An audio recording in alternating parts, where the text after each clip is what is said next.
recebendo aqui Marco Saldanha para as nossas análises desse cenário político. Boa noite, Saldanha. Boa noite, Hugo. Acabamos de apresentar aí uma situação delicada, né? A gente já viu isso no cenário nacional acontecer, essa disputa de poder, de forças, né? Não é nada interessante para a democracia e nem interessante para as discussões políticas dentro de uma casa parlamentar. Pois é, Hugo, lamentável e um péssimo exemplo que se passa numa casa de poder público, legislativo, municipal, para a população, para os jovens, para as crianças.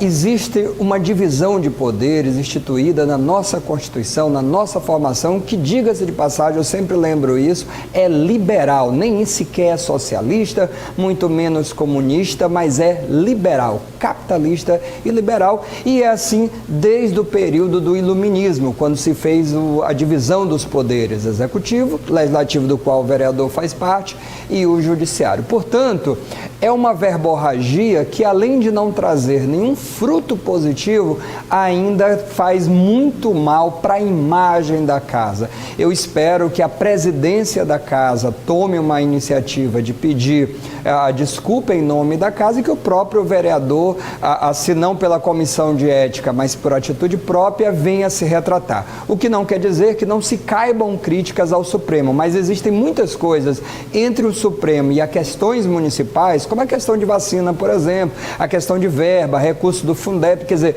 uma série de questões que o vereador ou qualquer vereador poderia questionar com muito mais legitimidade do que, por exemplo, essa questão a política partidária nacional.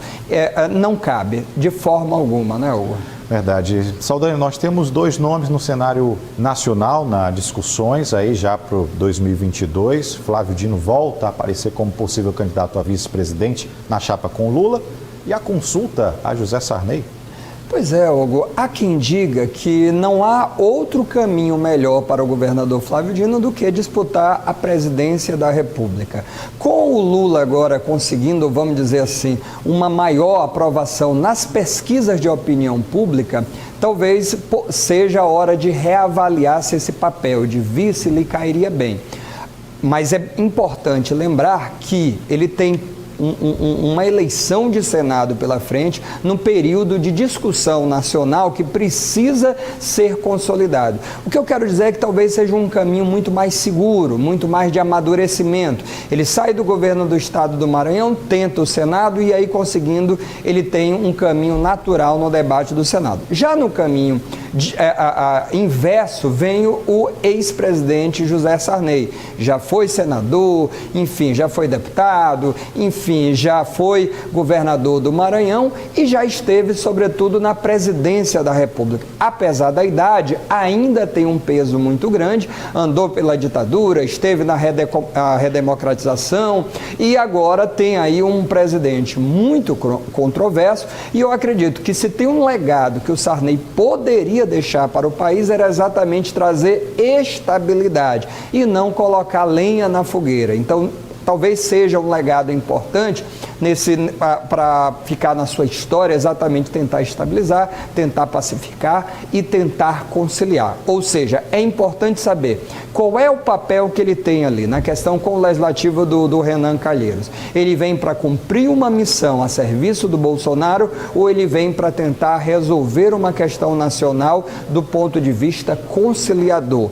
E aí sim, se essa for a missão de conciliar nacionalmente o país, aí ele estaria prestando um serviço fundamental para a nação e deixando um legado aí importante. Em relação ao governador Flávio Dino, é importante lembrar também que ele constantemente é convidado pelo PSB. Sim. Ele pode aí ter legenda, né? E o PSB pode ter uma fusão com o PCdoB, a gente já comentou isso, e essa questão partidária, ela pode ser a senha para o caminho do governador Flávio Dino. Em qual partido? Porque se for ao Senado, talvez não haja necessidade de mudar de partido ou até mesmo da fusão de partido. Mas qualquer movimento do governador Flávio Dino em direção ao PT, ao PSB, a qualquer outro partido, pode ser nesse sentido. O Everton Rocha também tem feito aí, Hugo, algumas movimentações aí junto a Lula, justamente para tentar cacifar aí a sua candidatura aqui ao governo do estado do Maranhão. Ou seja, queira ou não queira, da Câmara Municipal ao governador, parece que está todo mundo, e ao ex-presidente, está todo mundo ainda transitando nessa questão nacional. A gente tem falado isso. O ano mal começou a passado e já se falava nas eleições nacionais. Imagina esse ano que já é a véspera de todo o processo. Isso deve durar até o momento da votação. Não vai ser um ano fácil. E a gente vai estar aqui. É isso aí. Obrigado, Saldanha. Boa Boa noite. noite. Boa noite.